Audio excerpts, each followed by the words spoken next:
and welcome, dear readers, to the second season of the Vidarbha Literary Festival, your friendly and all-inclusive Lit Fest. The field of sports is something I've always wanted to shine bright in, but could only end up being a layman basketball player at school, with dreams of singing the national anthem, representing my country at the Olympics someday. And while that'll probably always remain a dream, I'm at least glad we all today will know about the sweat and blood going into the making of India's glory. With great delight, I welcome the author of Journey of a Nation, Mr. Chandresh Narayanan, to tell us about his book, Journey of a Nation, 75 Years of Indian Sports. Chandresh Narayanan started off writing features for supplements of the Times of India like Bombay Times, New Bombay Times among others from 1998 to 1999. He was then their cricket correspondent from 2005 till 2008 and then moved to Neo Sports and cricketnirvana.com as an assistant editor.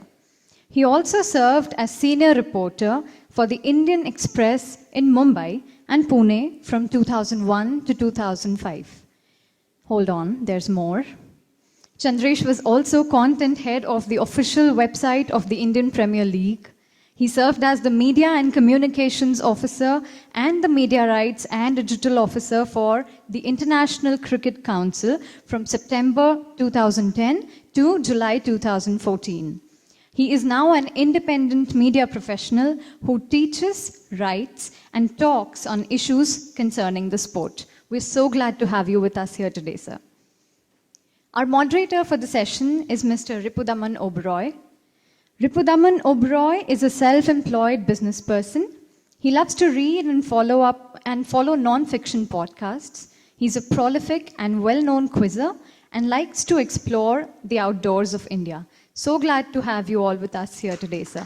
I request the moderator to kindly escort the author on stage to commence the session. After the hot button discussion on marriage, we'll get back to sport. Real subject, sport.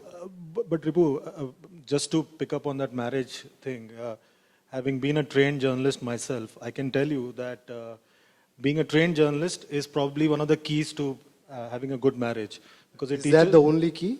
I think it's one of the keys. I think that what being a trained journalist, and especially if you're a sports journalist in a print newspaper, it teaches you a couple of things that comes in handy later on in life if you're getting married. Number one, it teaches you to have patience. Because I have my ex-editor, sports editor here in the audience, and I remember we used to be hard-pressed for time to send the edition on time. So it teaches you patience. What it also teaches Maybe we can get back that audience and start discussing I can probably give them some keys for a good marriage. And also what it does is that if you're a journalist, what it also teaches you is to listen. And that has helped me a lot. I hear a lot, I listen a lot, and that is the key to a very good marriage. So after tips on a good marriage, we'll get back to sport, I think. Real issues. Chandresh, welcome to VLF 23. The book is an all-encompassing chronicle of Indian sport. You are one of our eminent cricket writers and broadcasters. So what made you go beyond cricket? And what was the process? How did you come upon this book? How did this happen? So when I was working at the Times of India, Sunil Warrior, who's here as is the resident editor of the Times of India in Nagpur, I used to tell him a lot of things as a reporter. You're excited, you come and tell him a lot. He would say, and I remember it very clearly, that hold back some information, it can be handy for your book. And then I was a young tyro, I used to think that how can I write a book? Come on, that can't happen. Very senior profession. How can I write a book? I'm a journalist, I was trying to make a name for myself as a journalist. But little did I know that this is my third book. And this was a discussion that I had with Rupa, and this is my second book with Rupa. And we wanted to do something around 75 years of India. And so we came up with this idea of Indian sport. And I think it's a book that has really opened my mind and really got me into a lot of things about Indian sport. that I personally may not have been aware of at times. Because when you start researching, when you start reading, when you start putting together information, then you realize that there is a lot more in Indian sport that we don't know about. And that's really a pity because we've never had like one book or cataloging of proper history of Indian sport or any kind of sport in India, not even cricket. And it will be a surprise for the audience, but even cricket's not been catalogued properly, that's a bugbear for me in many ways. So jumping in the book, before I move to the crowd favorite of cricket, my favorite chapter in the book was about the first Olympic medalist, individual Olympic medalist, and his life and existence and how he died without being recognized. Can you talk about K.D. Jadhav? K.D. Jadhav, Kashyap Jadhav, and he was like a sensation back in the day of 1948, 1952 Olympics. And the 1952 Olympics is really a story, and I think that everyone at the Vidarbha Literary Festival would probably relate to that because this is, like you told me, it's a crowd-funded event. Yes. And he was probably Independent India's first crowd-funded campaign that successfully managed to send him to Helsinki for that. The first Olympic he goes to, second. The first he goes to is sponsored by the Maharaja of Kolhapur. Second time he doesn't find anyone sponsoring him. So his teacher apparently mortgages his house and wants him to go to the Olympics. Yes, and I think the entire village got into the whole thing, and it was a story that like my mind boggles when I think about the fact that he received no support whatsoever from anyone, from the chief minister, Mr. Morarji Desai. Just refused to help tells him to come after the Olympics to get some money. So these are some of the things that leaves you mortified as to what was happening then in India. And it also tells you the story about why I feel India is not a sporting nation, even though we have the biggest capital possible, that of population. And you tell us how he repaid the loans by organizing dangals, and he had to repay it. Absolutely, he had to repay it. The fact that and even winning the medal, there was nobody to fight for him because there was a dispute over the timing of his bout before and he lost. There needs to be about 30 minutes between two bouts, there was no one to fight for him at that point of time, and he was literally left high and dry, much like what he was much later in his career. There were no mats to prepare on. He was a mud wrestler. Absolutely, it's really a story which tells you what was wrong with India, what is still wrong with Indian sport, and I think that it also sort of brings out the general apathy that we have towards sport in India. And even after he wins the medal, he is not recognized, and you have met their family. I actually met his son when I launched the book last year in Mumbai, and his son is now running a campaign for him to get one of the Padma Awards because amazingly, Mr. Jadhav has still not got any recognition from any government since the time he won the medal, and that's really a tragedy. And the 82 Asian Games, for example, he sent an invite by the government as an afterthought. And also, I think when he died, his wife was running from pillar to post to make ends meet after that. He served in the police after he finished with wrestling. He trained a lot of wrestlers back in Satara.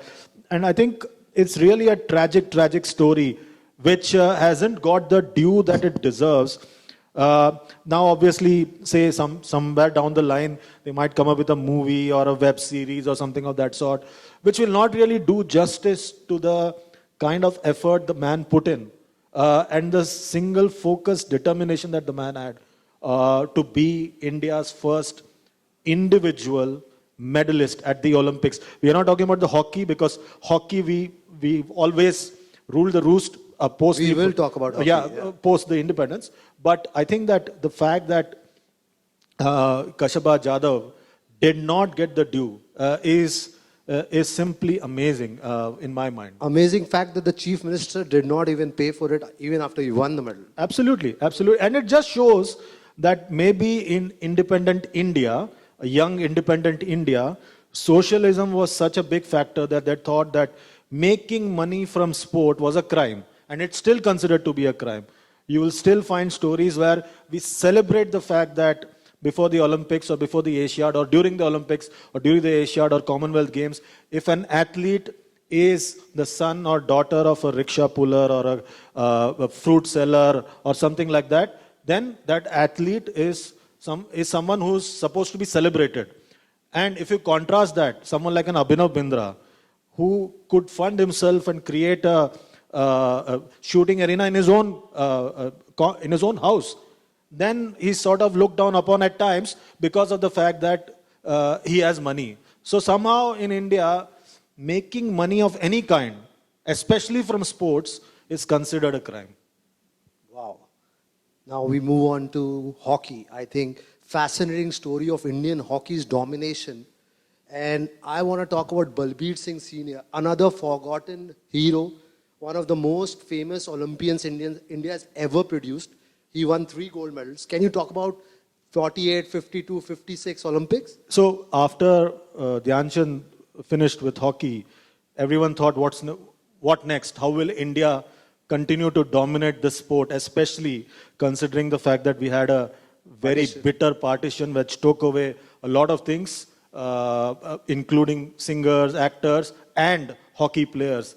And that's when this man emerges, Balbir Singh Sr., and he plays a pivotal role in India winning 3 golds. And later on as well in his career, post his playing career, also he had a massive impact in winning the only World Cup title that India has won in hockey. He was the coach. He was the coach, 1975, he was the coach. And I think that the role that he played has been massive. And he's been underappreciated in my view in terms of Indian hockey. We all talk about Dhyan Chand, and rightly so, but Balbir Singh Sr. also deserves as much accolades as the other greats of Indian hockey. There's an interesting story of Balbir Singh Sr. as the coach during the Hockey World Cup and Aslam Sher Khan. Would you like to share how he went to the mosque and, Yeah, so before the final, the Indian, Aslam Sher Khan, who's a Muslim and who had to go to the mosque because it was Friday prayer time, Balbir Singh Sr. went along with him to the mosque to pray. And at that time, the Pakistani players also quipped to Aslam Sher Khan, "Aaj aapko koi nahi rok sakta." Because of the fact that, Balbir Singh took it upon himself to actually to show Aslam Sher Khan the fact that, and we are talking about inclusivity over here, about the fact that Aslam Sher Khan could think about the fact that even though he was a Muslim in an Indian team, he was still one of us rather than being an outcast. And I think that was a big statement from Balbir Singh Sr. And I think the fact that that's the only World Cup title that India still. And we had the World Cup recently in Bhubaneswar, and again it was a case of so near yet so far for India. And I think that we also in hockey, I think when things changed, when we moved from grass to AstroTurf, and I think we took a lot of time to get adjusted to the new turf, and also I think we made a lot of mistakes. And I think really the 80s and to a large extent the 90s were a missed. So cricket was the reason that hockey... I wouldn't think so. Nothing stopped you as an administration or as a sport to carry on. And tennis didn't stop. The other sports didn't stop, even though we may not really have reached new heights. Over there in tennis, you had the Amrit Raj and Ramesh Krishnan, and then Leander came through, Mahesh Bhupati came through, and so on and so forth. But in hockey, I think it's much, in many ways, it's a bit like West Indies cricket. Gradual decline. Gradual decline. And but I think there are some sparks that we can see. But I think more than India declining as a hockey force. The fact that Pakistan has completely been obliterated in hockey, that's a bigger worry for the sport of hockey than more than anything Yeah, else. the team that's won the most World Cups did not even qualify. Absolutely, absolutely. And they're in a complete state of mess in hockey. Yeah. And the fun fact, Balbir Singh Sr. holds the oldest standing Olympic record in the world. It still stands for 7 decades now, nearly 7 decades. The most number of goals in the finals of a hockey. Absolutely. And that shows the impact of the man on the sport that we ruled. Yeah. That India ruled for such a long time. And I think that it's a telling commentary on The decline of the sport. decline of the sport. And I think the recent World Cup also, the fact that the World Cup happened in India for the third time, we had a Spanish player come out and say that, according to him, it is a disappointing fact that the tournament was being held again in India. But the fact is, today the sport of hockey is surviving purely on Indian money and the largesse of one state government. So what Odisha has done for hockey, can it be replicated in other sports? It can be, it can be. Is it happening anywhere? Not much, but I think that I'm not a big fan of government of any kind being involved in anything, especially sport. And I think that that shouldn't be happening. And I think it's sort of, what it does is that it creates like they seem to have like then a monopoly over things. And I've seen that very closely, especially in my favorite sport, cricket. When governments get involved, when departments get involved, they get too involved, and that's not a good sign for a sport. That they have to be at a arm's length from everything, and I think that does not happen in India, because we seem to think that if you don't have a government, if you don't have the government involved completely, you might not get the support. They might come and switch off the lights or switch off the power supply at any point, the water supply at any point of time. So you're worried about these little things, so you try and keep them happy, and I think that's not a good sign. So VLF 23, the theme is inclusion, non-fiction for inclusion. We need to discuss the sportswomen of this country. Your chapter on Bharat Ki Beti, can you elaborate about that? So the chapter on Bharat Ki Beti was about Karnam Malleshwari, who won the medal at the... And who called her that? Prime Minister Atal Bihari Vajpayee called Yeah. her Bharat Ki Beti after she won the medal at the Sydney Olympics. And I think she went through a lot before the Olympics. And that sort of summed up what sportswomen in India have to go through. It was Karnam Malleshwari with regards to what she ate or what she drank. That became a big controversy. Yeah, there is a small snippet that she liked fried food and beer. And beer, yeah. So that became like a big controversy. In the case of Sania Mirza, it's about what clothes she wears. Yeah. So the character changes, but the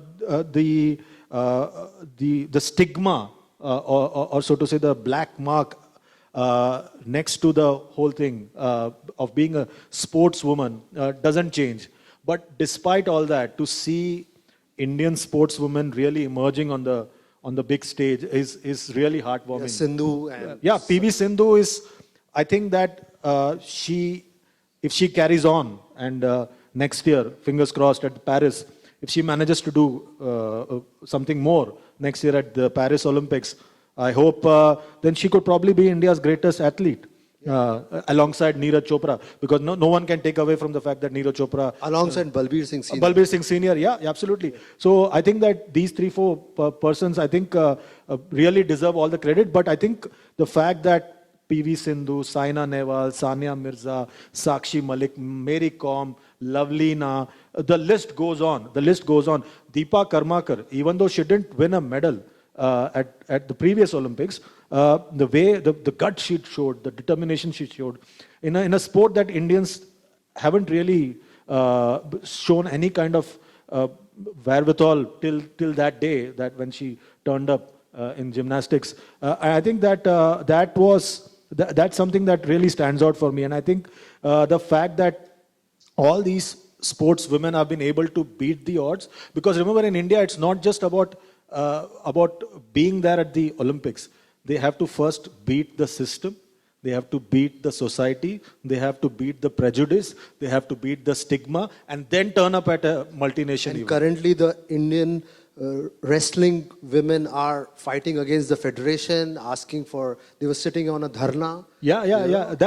That's a whole different topic about how Indian sport needs a reboot, and that reboot needs to come from the point of view of administration. Before we get into administration, we should talk about your favorite subject and a crowd favorite of cricket. But let's not get into, cricket right now. Let's talk about the 1987 World Cup that you explain how it happened in India. So the 1987 Cricket World Cup is an amazing story about how an India before liberalization put together an event of that kind, even though we had already staged the 82 Asian Games, which brought in color television and so on and so forth. But the 87 Cricket World Cup, I think, and I write that in my book as well, is a story that tells you about the fact that the number of odds even a sport like cricket faced back in the day in 1987. And the tournament itself came to India because NKP Salve, who hails from this city. Yeah, he's from Nagpur. He's from Nagpur. And he was a government minister. He was the president of BCCI. He wanted 2 tickets for the World Cup final in 1983 because the Indian High Commissioner to UK, Siddharth Shankar Ray, wanted to attend the match with his wife. And he was denied the tickets. And that's when he started thinking about why does this World Cup have to be in England? And why is it considered to be their birthright that this World Cup happens in England and not in any other part of the world? And that's when he joined forces with Pakistan. And imagine India joining forces with Pakistan to do something constructive. We cannot even think about it right now. After 2 wars. After 2 wars. Yes. And the same NKP Salve's son, Harish Salve, was in court up against Pakistan just recently. So it tells you how much time has changed and how situation has changed in the subcontinent. And how he had to go to court in England to get a ruling that the event could be held outside of England? Yeah. So he had to do all that. Plus, he had to guarantee a certain amount of certain amount of money in foreign exchange. And at that time, I'm not that old, but back in the day, getting foreign exchange out of India was considered to be the biggest task possible. Because my father tells me that you had to go to Reserve Bank of India, promise them, get... How did they manage that? So basically what happened was the fact that the World Cup is going to happen in India and Pakistan. Though it's a World Cup, then we'll continue to have the big wigs to put in the money. But all of them stayed away. The Hindujas promised money, they stayed away.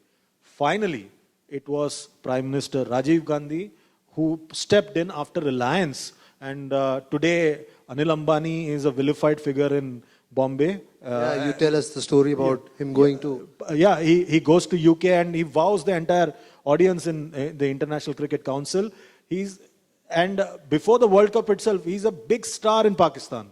Anil Ambani manages... Anil Ambani. And imagine that same Anil Ambani today is much vilified for all the other reasons. But at that time in 1987, he was, or 85 to 87, he was the rising star of Indian business with his father. And he was much more the public face of that event than Mukesh Ambani or anyone else from the family. And Anil Ambani and then the Prime Minister Rajiv Gandhi was prepared to step in and forego all the requirements to get the foreign exchange in time for the Indo-Pak Joint Management Committee to be able to bid for this World Cup and to convince the International Cricket Council. Because remember, back in the day, England and Australia also had a veto power in cricket, which was much Don't we have it now with India now it's joining them? Now it's a untold veto power. Then it was a confirmed veto power. They could veto any decision.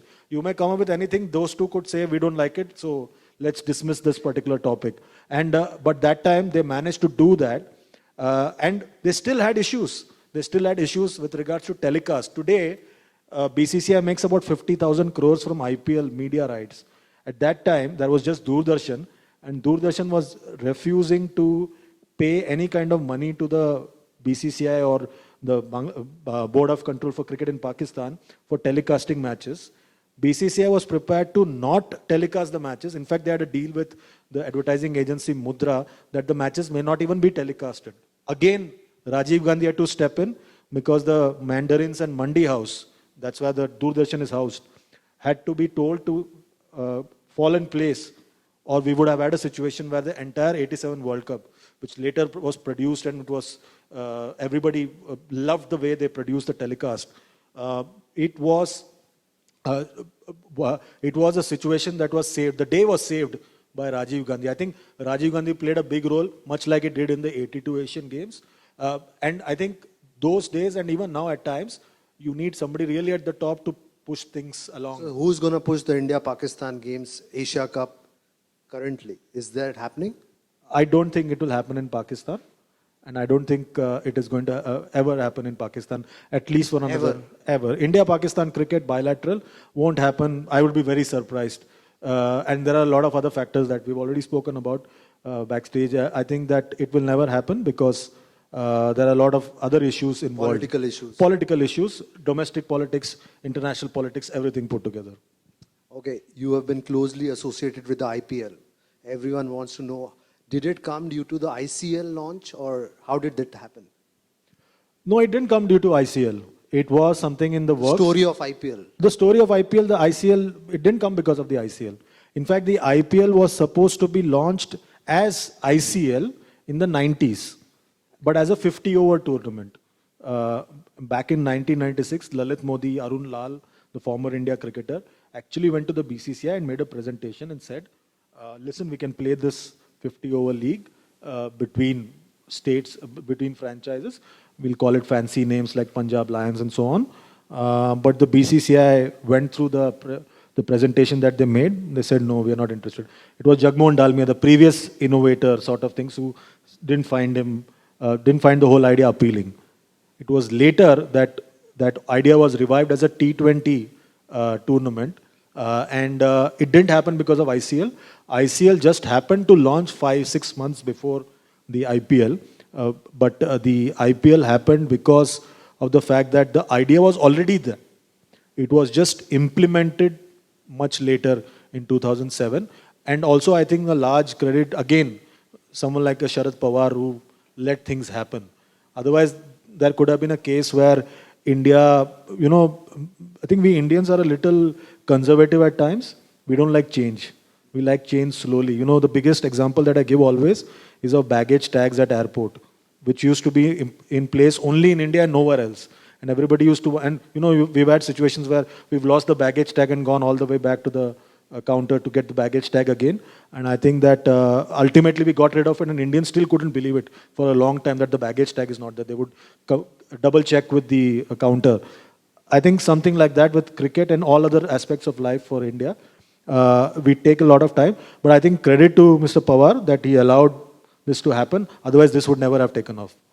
Would like to hear more about the IPL and how you've been part of it. You've seen it closely, how getting it evolved, Tell us more about IPL. So basically, the IPL over the years, I've been involved in various aspects.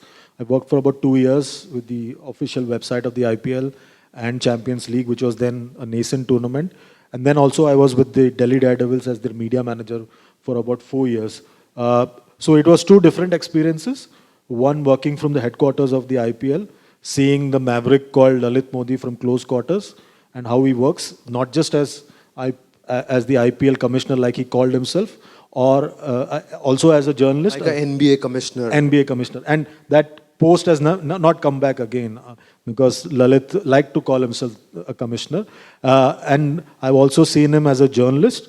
I've had a situation where for a story he called me and shouted at me. Was he as flamboyant as his image is? Absolutely flamboyant. And the thing with him was that he would just get it done. He wouldn't waste time. So it was basically 2 ideas running BCCI at that time. One was the staid, old world approach of, say, a Srinivasan, who liked things to be thought through, planned, processes, and so on and so forth. The other was Lalit, who was generally a very impatient person and who liked to get things done. And I think a league like that wouldn't have happened but for someone like a Lalit running the show, because if it was left to the old guard in the BCCI, things would never have happened. It would never have become what it is today. It happened only because of Lalit Modi. Wow. So the next is the women's IPL now. Is it going to change the women's cricket as it has done for the men's cricket? I don't think immediately, but it will take some time for that to happen. That's because I think the fact that about the sports women that we spoke about, the prejudices, the stigmas, and all, that is even more prevalent or even more relevant in A the lot of case. people like to put down women's cricket as not being as serious. And You wouldn't believe the kind of innuendos I've heard same here. from the state cricket associations back in the day when they were pushing them to merge. And again, the merger would not have happened. It happened worldwide. It would not have happened in India, but for Mr. Pawar. He was the president of BCCI, also a powerful politician and a union minister. He pushed for the merger to happen.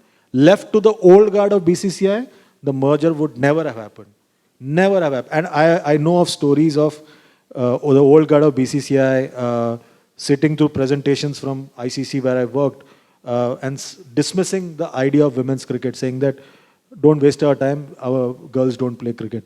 Our society does not allow that. And this is as recent as 2012, 2013. And it only changed because of the fact that we had a committee of administrators appointed by the Honorable Supreme Court, and you had Diana Adalji as part of that COA, and she pushed women's cricket.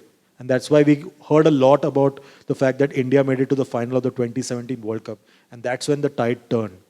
And even then, I used to hear a lot of remarks from people from the old guard, not just BCCI, but also journalists. She's pushing a lot of women's cricket. So it was like almost like she's doing a bad thing. She's doing the wrong thing. And I think that sort of has stuck on. And I think, so for that prejudice to be shaken off and for that stigma to be washed away, the prejudices to go away, it will take a long time. I think it will just get accelerated because of the Women's Premier League. Because what has happened now is that the Women's Premier League has done that it has taken the power away from the state association. And if I was a state association in India, I would be worried that I might become irrelevant in the next 10 years because you have the men's IPL, the women's IPL. Tomorrow you could have the under-19 boys IPL, under-19 girls IPL. The state associations could be irrelevant and they would no longer be involved. And these franchise owners have enough money to build their own stadiums. So the only current they have right now are the players in the stadium. If that goes, they have nothing to bank on or show their power to the world. Test cricket. Do you think it has a future? Do you think that there is going to be Test cricket 10 years down the line? And we are talking about this 3 days. As Nagpur hosts a test. First test. And it so happens I came here for the first time for an India-Australia test match in 2004 when Rahul was the stand-in captain. Today is the head coach. It shows how much I have aged and how much Rahul has aged. But the fact that you're asking me this question, I think it's slowly dying. It's slowly dying and everybody is responsible for it, especially India. Because of the fact that when the idea of the World Test Championship first came about in 2011, India shot it down. And at that time, you still had about 6 to 7 or 8 good test playing nations. Now, you're down to about 4 or 5, and it's getting lesser and lesser, smaller. It's just a subcontinental sport anymore. No, Test cricket is not a subcontinental sport. Cricket is not even a subcontinental sport. It is just an Indian sport. If India is not watching, there is no money in cricket. I was in Australia recently for the T20 World Cup. All the audience is Indian. All the audience Indian. I was there for the India-Pakistan match. 85,000 plus crowd came for the India-Pakistan match. The next game at the same venue, hardly had about 5,000 or maybe lesser than that. So people are not there for the sport anyway. Yeah, people are not there. And no one knew in Australia about the World Cup. It tells you, and I was talking to a few former cricketers who played in the 92 World Cup in Australia and New Zealand. They said the whole country was invested in the sport back in 92. But in Australia this time, in 2022, 30 years later, there was no interest, there was no involvement of the local population. And that tells you the fact that somewhere down the line, the sport itself is responsible for where it is right now. And also, I think what has happened, say, in those countries, especially Australia, New Zealand, South Africa, is that the sport is not on terrestrial television, it's on pay TV. And not everybody, it's different in India, the way the television model works, it's advertising based and so on and so forth. In Australia and other places, it's subscription based. Those kind of things has also made a big dent in the way the sport has sort of declined worldwide. So another tricky topic next. The book traces the journey after 15th August 1947. You write in the book, India's tryst with destiny began on 15th August, but its dream to be a sporting nation started much before. So what do you feel ails the sport? Why are we not doing well even after 75 years? Why are we so lagging behind in every sport? Just a subcontinental sport, we are competitive in cricket. That's about it. I think there are lots of factors. Is this the corruption in the bodies, and is this the reason? So there are a few factors, and my wife told me don't mention them, but I'll still. She's not here, so I can mention them very safely. This is very safe marriage Very tip. Safe, yeah. Marriage tip. Yeah, marriage tip, yeah. So I think there are a few factors for that. Number one, I think Indian parents who train our kids to be selfish. So we want our kids to do well individually, but are not bothered about what our kid does as a group. Can I speak in Hindi? Yeah, of course. तूने कितना mark लिया, उसको कितना मिला, मतलब you're just comparing yourself, and that sort of creates the selfishness in the minds of Indian kids. And the best example was that in the movie Chak De. If you see the movie, the Australians plan in a way that they know that the Indians are not going to pass the ball. And that was the bane of Indian hockey through the 80s, 90s, and even before that. It sort of sums up, even cricket, for example, 50s, 60s, we were very happy drawing the matches and not bothering to win. It was only later when Mr. Pataudi came in and he pushed them to win something, they started winning. And 70s, the tide turned. But it is it's a family issue. Systemic issue? I'm coming to the systemic issue. The second biggest issue is the way the sport is run. India is at least 25 to 30 years behind other countries in terms of running sport. And when you wonder why we are not a sporting superpower, there are two Team Indias. One which is on the field, and one which is off the field. The one on the field, we expect them to be professional and hardworking and result-oriented. But we don't expect the same from the Team India off the field, which is not professional, which is not result-oriented, which can carry on much later than what the Team India on the field does. And that is because the other countries have moved to a professional setup. The Indian sporting system is still controlled by, say, the old amateur honorary system, which ails Indian sport. It is not allowing Indian sport to grow. And I think that's going to be a big telling factor in the years to come in the way Indian sport evolves. Because, like I said, we consider making money from sport a crime.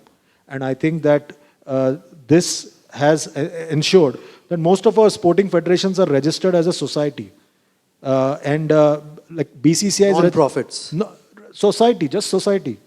Like BCCI is registered as a society. Can you imagine? They have billions of dollars sitting in their bank and they're a society. My society doesn't have that much money in their bank. We would be having 3 swimming pools in our locality. But that's not the case. They turn around and say, we are doing it for the love of the game. We don't make any money from it. I don't want your love. I want your commitment. I want results. Today, if the Indian hockey team goes out, the coach resigns.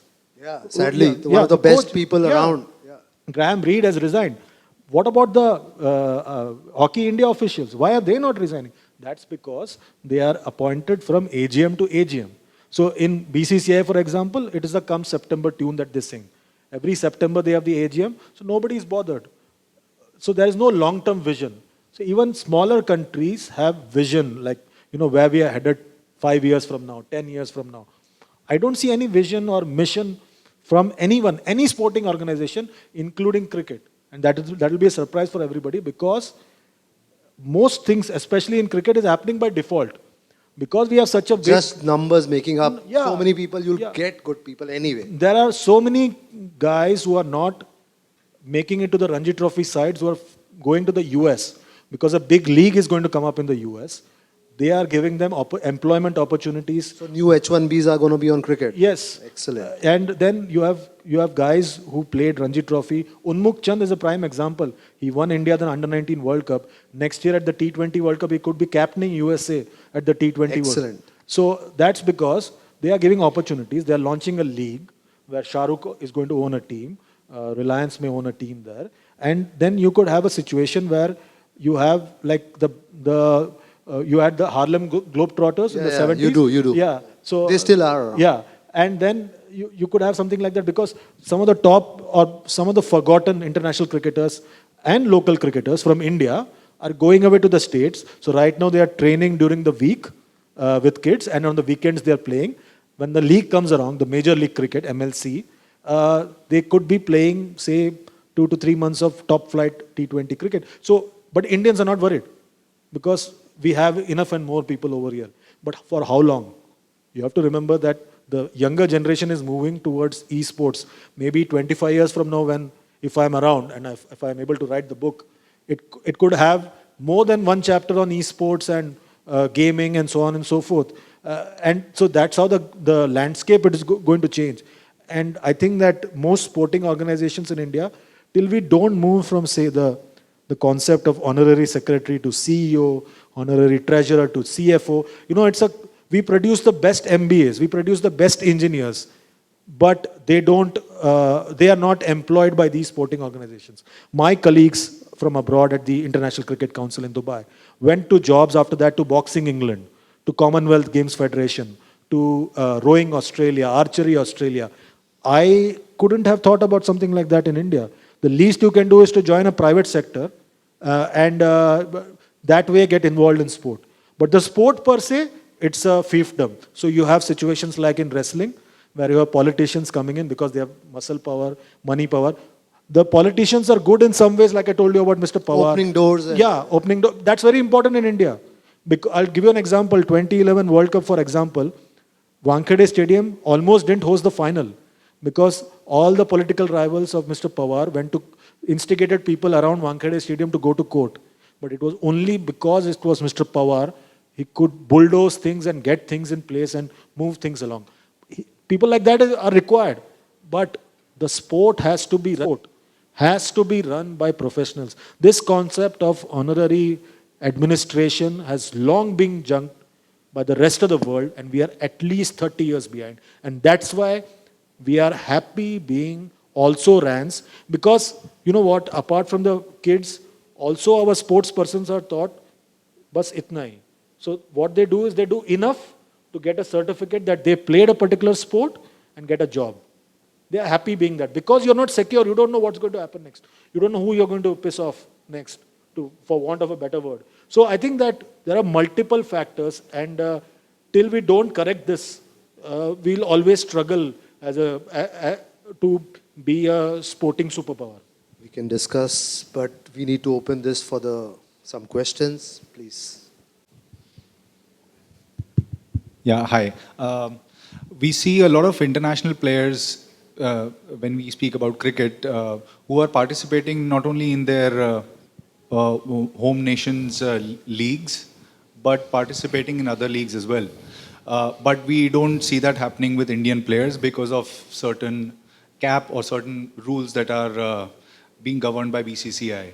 So how long will it take, according to you, for the Indian players to participate in, let's say, a Big Bash in Australia or in UK or Caribbean?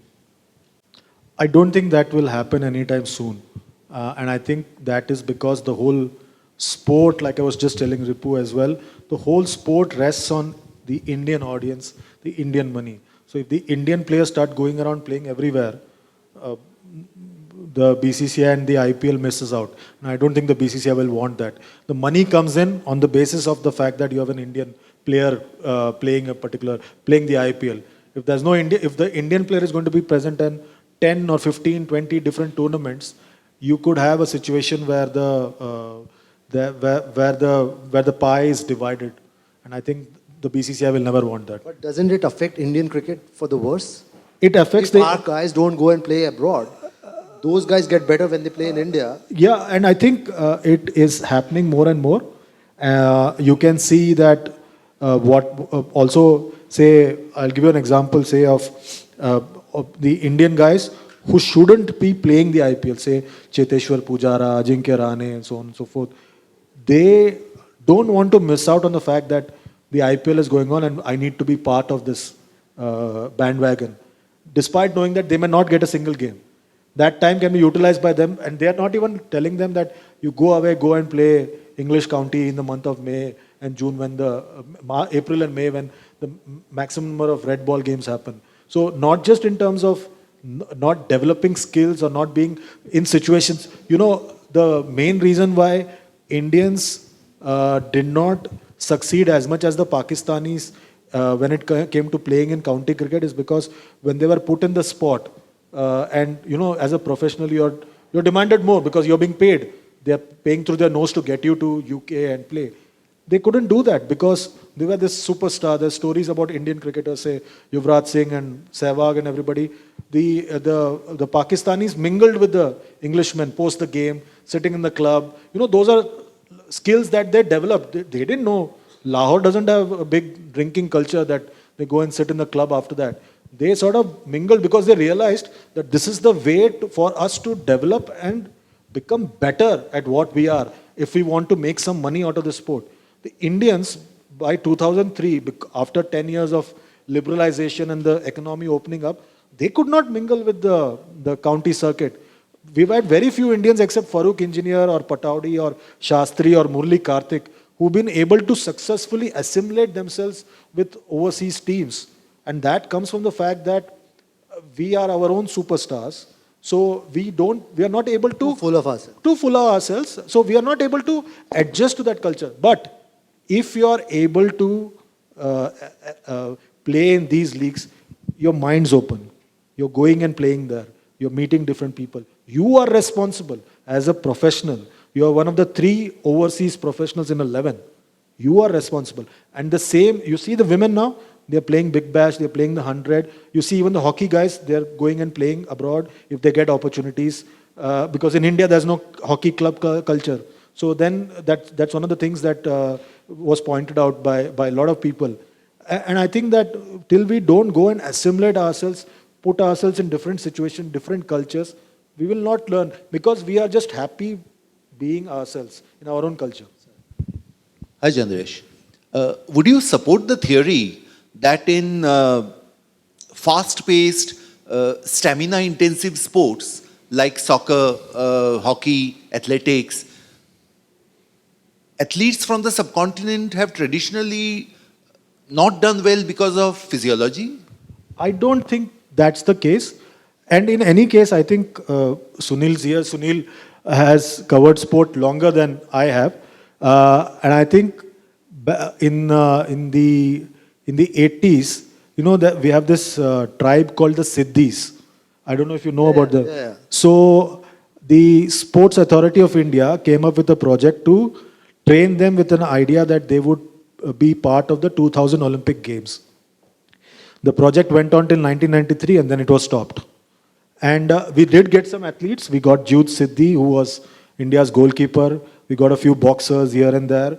But we didn't do enough if physiology is really the case and they identified. And we have that dividend which we have not capitalized on. And they are present in, not just in India, they're also present in Pakistan. In Pakistan, they are also part of there's a Siddhi representative as part of the National Assembly as well. So I think that we have really missed out on that particular aspect. I wouldn't agree with that. I think, like I said, the mindset has to change. The mindset change has to start, you know, by the time our kids get involved in sport, it's too late at times. That's why we have a number of these programs that are coming in from UK and Australia, where they start training school kids or kids at the age of 3. And by the time they are 9, they know what they are doing and how they are progressing. That's why if you see Monica Seles and so on and so forth, they are world beaters at the age of 14 or 15. China, the system is different in the sense that you don't want somebody using a danda to get you into sport. That's a completely different system. We still, thankfully, last I checked, still a democracy. So we should. You should keep checking. Yeah, I should keep checking that. So I think that we still have that dividend, which we haven't utilized. Mindset change, families getting involved properly, not putting undue pressure on them, saying, "Tujhe Tendulkar banna hai, tujhe IPL team mein jana hai," and so on and so forth. And I think the administration. There are 3-4 factors. And I think overall, making money from sport is not a crime. That needs to be drilled in. And you know, the guys who make these statements are guys who sit in AC cabins in Bandra Kurla complex in Bombay and Gurgaon, who themselves take home millionaires, yeah, and billionaires as well. In the last 15 years, we have seen so many Bollywood movies made on sports personalities and victories of India, like Surma, Gold, 83, Pan Singh Tomar, Bhag Milka Bhag, Saina, Mary Kom, and so on. So earlier, the only movies we made on sport was fiction, based on fiction. Now they are making movies on the real life personalities, which is very good. And do you think this is help in promoting the sports in India in any way? To an extent, but I think if you see, all of them are formulaic. But they are based on real events. Yeah, real life, but all are formulaic. Yeah. You know the progression of the story. You know how it will happen. And I think at somewhere down the line, you sort of get a feel that, you know, it's just force-fitting something. It helps to a point, but I think we need more, like I said, literature of all kinds on Indian sports persons. There's really very little literature, I think. And I think I would really urge everybody, this is a great platform, that read more, watch more, understand more. I think that will help a lot. A small movie on Kaun Praveen Tambe made a big impact on the social media, on the social media, because nobody knew who was Praveen Tambe. But after the movie, everybody started, मतलब उसको Google करके, Wikipedia में सब search करके, so कहीं ना कहीं impact तो अच्छा होता ही है. So in a way, it is good that so many movies we are promoting Indian sports in some way or the other. Bollywood. Yeah, small steps, but a long way to go. Okay, we can just have one last question. So, with these huge sort of changes that all of us are going through as human beings, especially in the last 5 years, and with cheap data and cheaper smartphones, and the way we've shifted onto screens, how do you see, is there any data, research, paper, update, information on how is this impacting physically sort of a rigorous and demanding sports cultures? And is there anything, is this on the agenda of anybody? And if at all, is there any update? I think a lot of research is going on. Like I was just telling Ripu as well, maybe when there's a reprint of this book 25 years from now, and if I'm still around, I could have more than one chapter on e-gaming and e-sports and so on and so forth, because that's a world that is completely a different kettle of fish altogether. And the kind of language the guys involved in e-sports and gaming and all speak, it's something that we will take a lot of time to understand and go into. And it will have a ripple effect. And I think that you spoke about data and everything. More and more I'm seeing that I run a YouTube channel as well, and I see that more and more the heartland is getting involved because they are getting access to data and they want to voice their opinion. And more of the kids in the heartland of India, because of the data, are able to get involved in all these kind of things. And it's going to have a different kind of impact on Indian sports.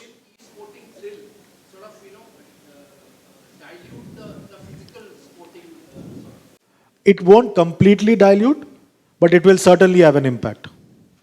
Great. So we're having to wrap this up since we're running a crunch of time.